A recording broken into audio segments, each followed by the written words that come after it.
Hello and welcome to Say Yes to You and Why You Don't. For women who are great at saying yes to others, but not always good at saying yes to themselves. So we are in the midst of a 6-week wellness series, and last week we were talking about saboteurs or pleaser and the achiever that can get in our way. And today we are going to be talking about our creative voice. So before I jump into that, I just want to make sure that if you haven't downloaded the Say Yes to You 3 strategies to own your yes, I invite you to do that now, and you can do it at www.freebie.claudia-braun.com, www.freebie.claudia-braun.com. And I'll also put a link in the show notes. So again, I am excited to be talking with you about creativity. So I wanted to start with this experience of creative voice and really finding our creative voice. Because sometimes when I talk with people, they say, well, I'm not really creative. I'm kind of one of these people who is just a numbers person, or I think very literally, and I don't think of myself as very creative.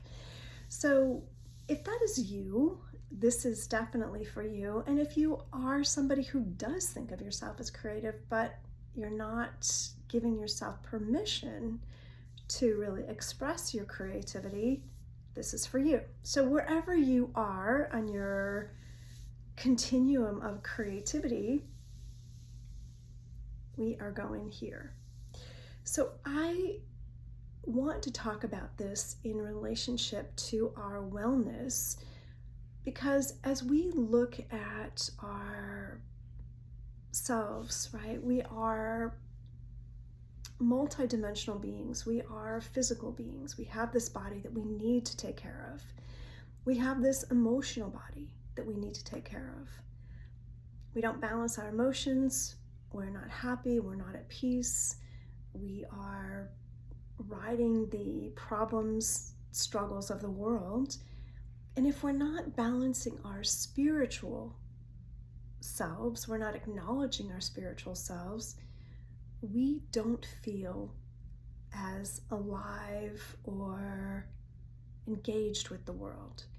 So to deny any one of them is to feel less than whole. And in the work that I do with my coaching of my clients, it's about creating this feeling of wholeness, connectedness, that we are all lit up, all connected, all tuned in. I had the opportunity last week to do a live presentation to a group of women at a chamber event, and we were talking about this idea of really balancing our emotions, our mental state, so that we can open up to new possibilities. And I see our creative expression as really being one of those pieces that opens us up to new possibilities.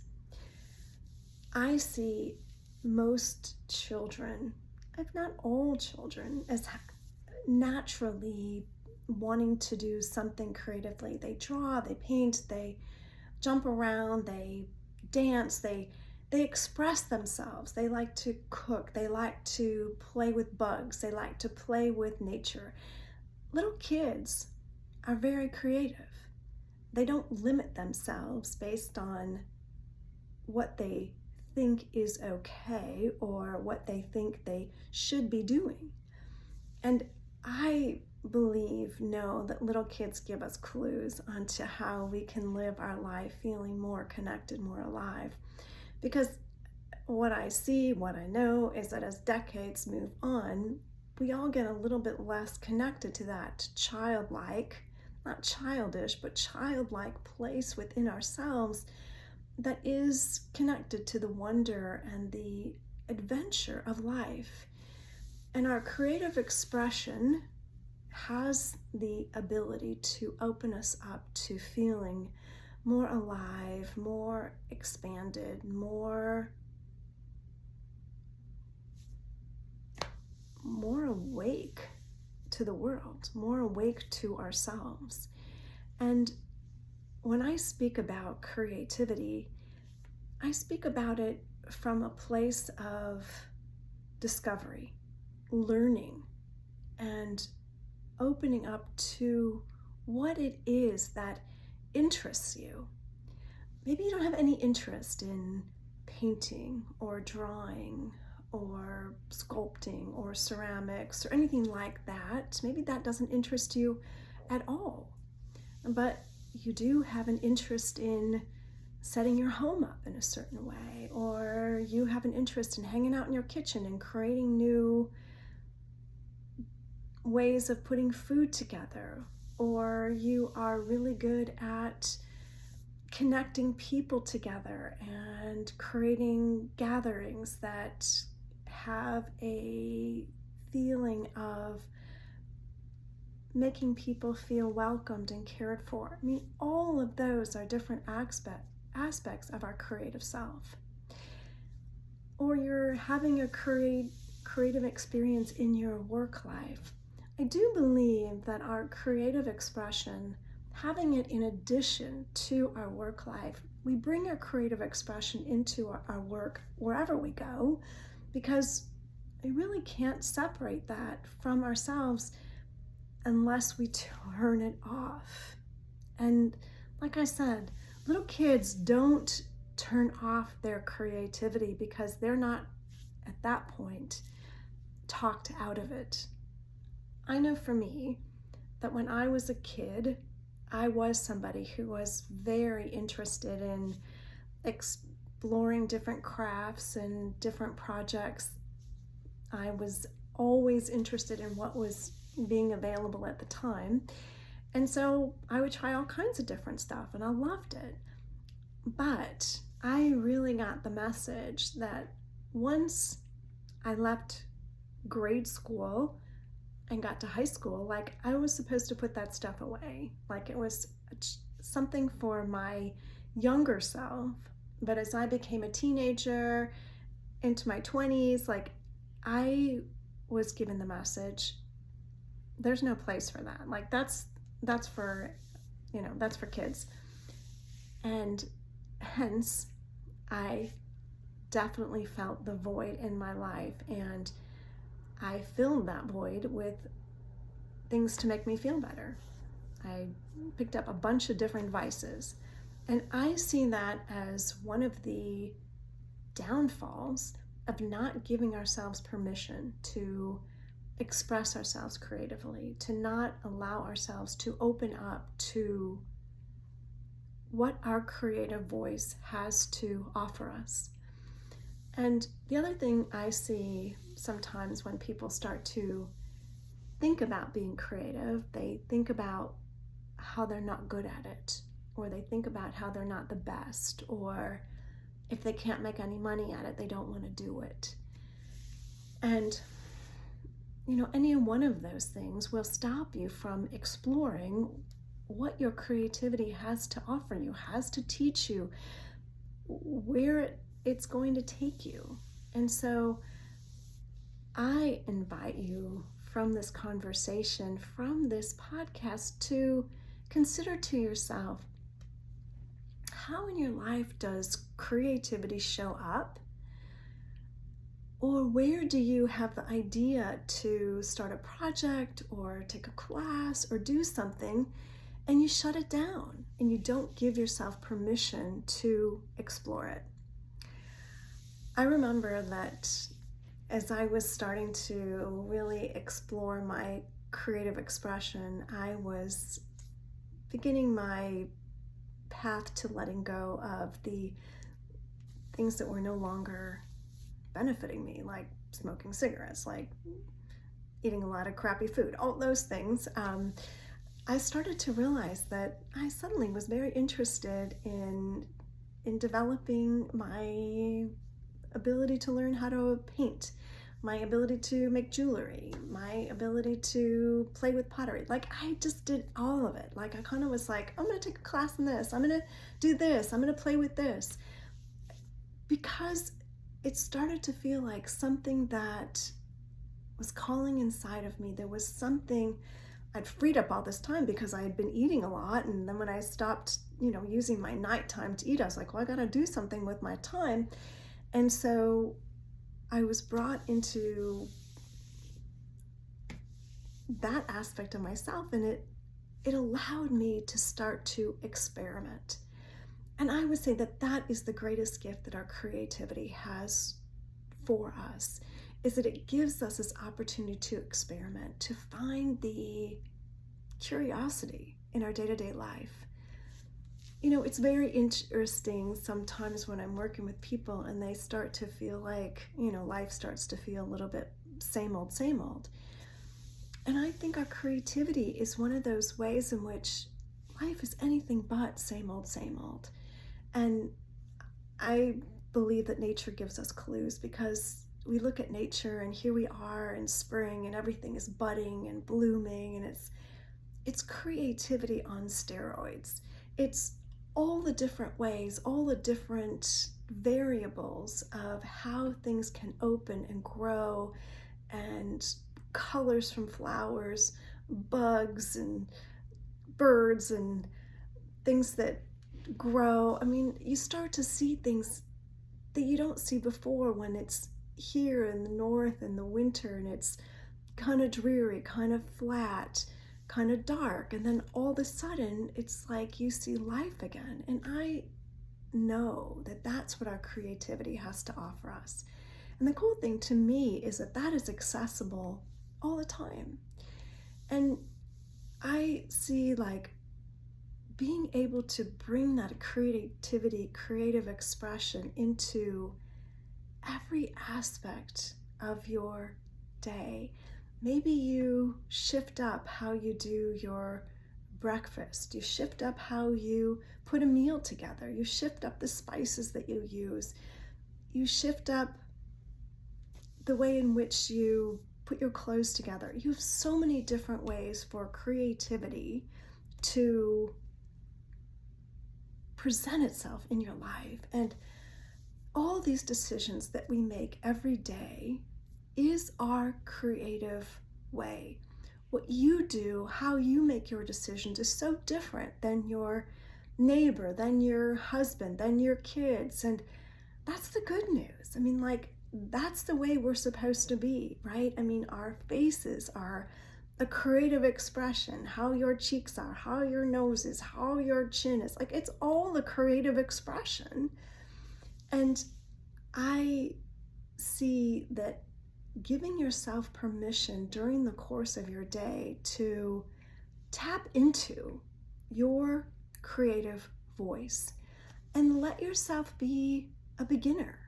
I think that's the thing that really stops people so much in giving themselves permission to feel or be more creative in their life, is they don't let themselves be a beginner. They want to be good at it from the get-go. And I know that was true for me. Like, I didn't want to do something unless I was really good at it. But that's just such a setup, because there's no way we can be good at something until we start as a beginner. I believe I've shared here before, I started taking ceramics about 3 years ago, and I did a lot of hand building of mugs and plates and bowls and all kinds of stuff, and a lot of stuff not very good.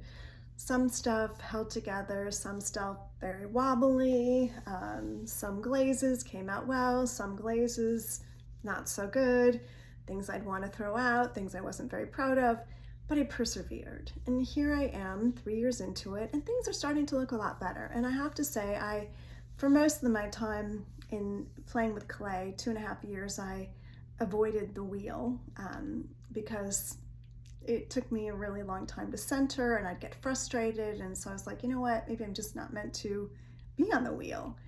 And then one day I had this thought of, I want to do it anyways. Even if I'm not any good at it, I want to do it anyways. And as somebody who's done yoga for decades, I know I didn't start being good at yoga. I have gotten better because I've done it for decades. So I thought, well, perhaps the same thing could happen with ceramics, the wheel. Perhaps I could just do it with consistency and get better at it and keep my expectations low. And I'm going to tell you, keep your expectations low is a remedy for moving through your creative expression, especially if you have backburnered it or don't let yourself listen to it. It really helps because it's so easy to judge our work and then through that judgment, close the door on it.